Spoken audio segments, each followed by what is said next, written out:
मुख्यमंत्री ममता बनर्जी के खिलाफ सड़कों पर उतरी जनता। प्रदर्शनकारी महिलाएं बोली, ममता बनर्जी के खिलाफ दर्ज हो एफआईआर। दिल्ली पुलिस ने ममता बनर्जी का खेला किया खत्म।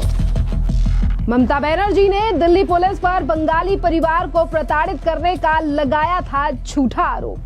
ममता बनर्जी क्या वो ट्वीट जिस पर उन्होंने दावा किया था कि दिल्ली पुलिस कर रही है बंगाली परिवार को प्रताड़ित, जिसके बाद जहां एक तरफ दिल्ली पुलिस ने कल ममता बनर्जी की खोल दी पोल, तो वहीं दूसरी तरफ अब पश्चिम बंगाल की महिला और जनता ममता बनर्जी के खिलाफ अब सड़कों पर निकल पड़े हैं और ममता बनर्जी के खिलाफ कर रहे हैं धरना प्रदर्शन। के एक तरफ ममता बनर्जी अन्य राज्यों में लगाती हैं आरोप के बंगाली भाषी लोगों के ऊपर हो रहा है अत्याचार, और वहीं दूसरी तरफ पश्चिम बंगाल में हैं बंगाली लोगों के बुरे हालात। आपके लिए बता दें कि तस्वीरों में आप देख सकते हैं कि किस तरीके से पश्चिम बंगाल के सिलीगुड़ी में बड़ी संख्या में लोग और महिला आज ममता बनर्जी के खिलाफ धरना प्रदर्शन और ये रैली कर रहे हैं, जिसमें हाथों में झंडे लिए ममता बनर्जी के खिलाफ एक्शन लेने की मांग यहां पर ममता बनर्जी के खिलाफ की जा रही है और लगातार ममता बनर्जी के खिलाफ नारेबाजी करते नजर आ रहे हैं ये प्रदर्शनकारी। अब सुनाते हैं आपको कि क्या कुछ मांगे हैं इन प्रदर्शनकारियों की और किस तरीके से ममता बनर्जी के द्वारा किए गए ट्वीट, जिसमें ममता बनर्जी ने दावा किया था कि दिल्ली की पुलिस ने बंगाली परिवार को प्रताड़ित किया है, छोटे बच्चे को हैरेस किया है, किस तरीके से उसका भांडा दिल्ली पुलिस ने पहले ही फोड़ दिया। और आज पश्चिम बंगाल की जनता ये मांग कर रही है कि अब दिल्ली पुलिस को एक्शन लेना चाहिए ममता बनर्जी के ऊपर और एफआईआर दर्ज करनी चाहिए। सुनिए क्या कुछ कह रहे हैं ये प्रदर्शनकारी। This is utter shameful for our state and the people of the state.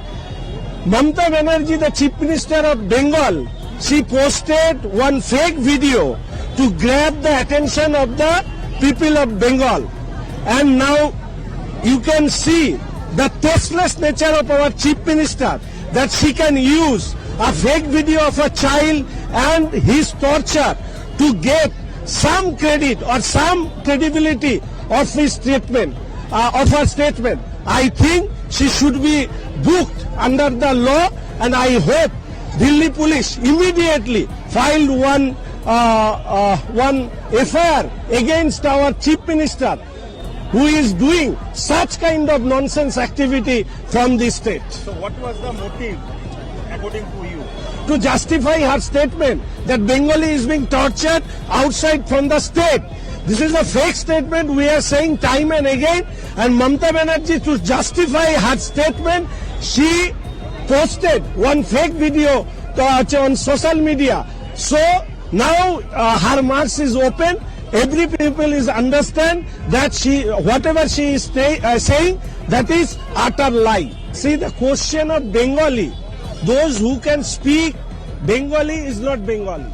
There are other people who are coming from the Bangladesh, they also can speak Bengali because their mother tongue is Bengali also. So it is not about Bengali. We are talking about infiltrators. The people who are from the India, they are not getting harassed by any way.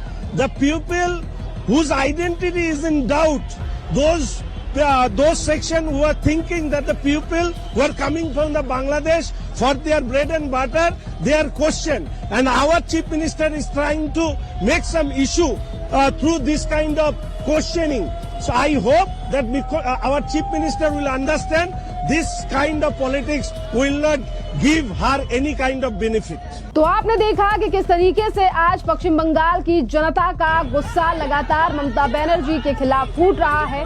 और आपके लिए बता दें कि सिर्फ इतना ही नहीं, कल भी बीजेपी के नेता और तमाम बंगाल की रहने वाली जनता ने सोशल मीडिया के माध्यम से ममता बनर्जी पर बड़ा हमला बोलते हुए ये आरोप लगाया था कि पश्चिम बंगाल में ममता बनर्जी बैठकर अन्य राज्यों के लोगों के लिए बात करती हैं, जहां एक तरफ चुनाव आयोग की की तरफ से पूरे देश से घुसपैठियों को बाहर निकालने की बात की जा रही है। एसआईआर पूरे देश में लागू करने के लिए कहा जा रहा है, तो ममता बनर्जी उन घुसपैठियों को बंगाली बताती हैं और उनके हितों की बात करती हैं और उनकी वीडियोस को सोशल मीडिया पर पोस्ट करती हैं। जब असली बंगालियों की बात आती है, जो बेशक यानी कि जो बंगाल के रहने वाले हैं, चाहे बंगाल के बच्चे हो, महिलाएं हो या पुरुष हो, जब इनके साथ अत्याचार होता है, जब इन लोगों के घरों को जला दिया जाता है, महिलाओं के साथ रेप कर दिए जाते हैं, महिलाओं की जमीनों को छीन लिया जाता है, तब ममता बनर्जी एक भी पोस्ट या ट्वीट या धरना प्रदर्शन नहीं करती हैं बंगाल में। और इन्हीं तमाम चीजों को लेकर आज बंगाल की जनता सड़कों पर निकल पड़ी है ममता बनर्जी के खिलाफ। और आपके लिए बता दें कि ये पहला कोई प्रदर्शन नहीं है जब लोग इस तरीके की मांग कर रहे हैं।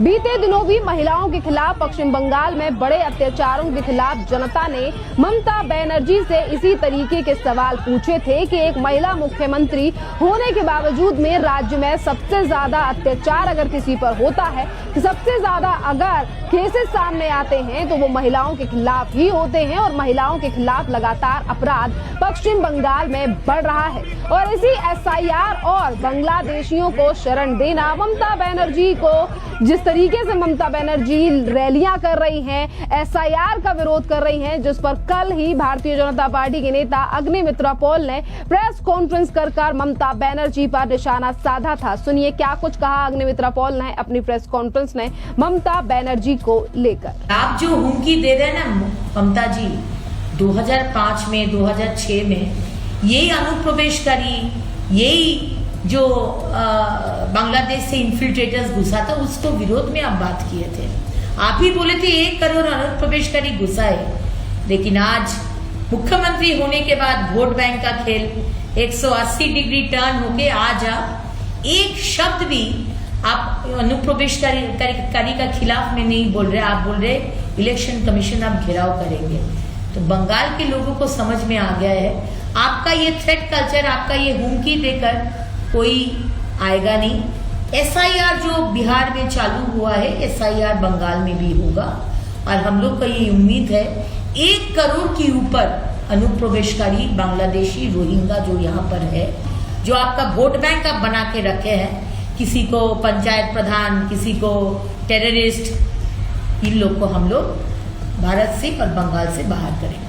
तो आपने देखा कि बीजेपी लगातार ममता बनर्जी पर हमलावर है और ये कहा जा रहा है कि किस तरीके से ममता बनर्जी रोहिंग्या अवैध घुसपैठियों को लेकर बातें कर रही है। और आपके लिए बता दें कि अग्निमित्रा पॉल ने सिर्फ एक बार नहीं बल्कि 2 बार अपनी प्रेस कॉन्फ्रेंस में कल ममता बनर्जी के खिलाफ हमला बोला और उन्होंने ममता बनर्जी से सवाल पूछे। आज ममता बनर्जी का टीएमसी का पंचायत प्रधान मालदा में हुआ है, नाजिया शेख जो एक्चुअली बांग्लादेशी है, यहाँ आके नाम बदल के लवली खातून नाम देकर टीएमसी का पंचायत प्रधान हो गया है। उनके लिए आज ममता बनर्जी बात करती है। आज 2021 में आलो रानी सरकार बांग्लादेश का सिटीजन यहाँ आके 21 का लड़ाई लड़ रही है, इसके लिए आज ममता बनर्जी बात करती है। जगह जगह में जो टेररिस्ट एक्टिविटी हो रहा है, सिर्फ बंगाल में नहीं, सारे भारत में आज रोहिंग्या अनुप्रवेशकारी फैल गया है और जगह जगह में टेररिस्ट एक्टिविटी कर रहे हैं। दरअसल आपके लिए बता दें कि जब से एसआईआर की बात बिहार चुनाव को लेकर चुनाव आयोग के द्वारा कही गई है, तब से ही ममता बनर्जी लगातार इस तरीके के आरोप लगा रही हैं कि देश से यानी कि बांग्लादेशी बताया जा रहा है, बंगाली लोगों को, बंगाली भाषी लोगों के ऊपर अत्याचार किया जा रहा है। और इसी तरीके का वीडियो कल ममता बनर्जी ने सोशल मीडिया पर पोस्ट करते हुए दिल्ली यानी कि बीजेपी शासित राज्यों को टारगेट करते हुए दिल्ली पुलिस पर आरोप लगाए थे। पर कल ही दिल्ली के डीसीपी अभिषेक धनिया यानी ईस्ट दिल्ली के जो डीसीपी हैं अभिषेक धनिया, उन्होंने ममता बनर्जी की वीडियो को रिपोस्ट करते हुए मीडिया में सीधी तरीके से पोल खोल दी थी कि किस तरीके से जिस महिला की वीडियो को पोस्ट किया गया है और जिस महिला को लेकर ये आरोप लगाए जा रहे हैं दिल्ली पुलिस के ऊपर कि दिल्ली पुलिस अत्याचार कर रही है या हैरस कर रही है, तो उस महिला का कुछ रिश्तेदार जो हैं वो पश्चिम बंगाल के मालदा सत्ता में रहते हैं, जो एक पार्टी राजनीतिक पार्टी से संबंध रखते हैं, और उनके कहने पर उस महिला ने इस तरीके का वीडियो बनाया। और जब से दिल्ली पुलिस ने ममता बनर्जी की पोल पट्टी कल से खोली है, लगातार बीजेपी के नेता और पश्चिम बंगाल की जनता ये मांग कर रही है कि ममता बनर्जी के ऊपर एक्शन होना चाहिए। जिस तरीके से उन्होंने बंगालियों का नाम लेकर इस तरीके से फेक खबर फैलाई है लोगों को भड़काने के लिए। खैर, इस पूरे मामले पर आपकी जो भी राय हो आप हमें कमेंट कर जरूर बताइए। धन्यवाद।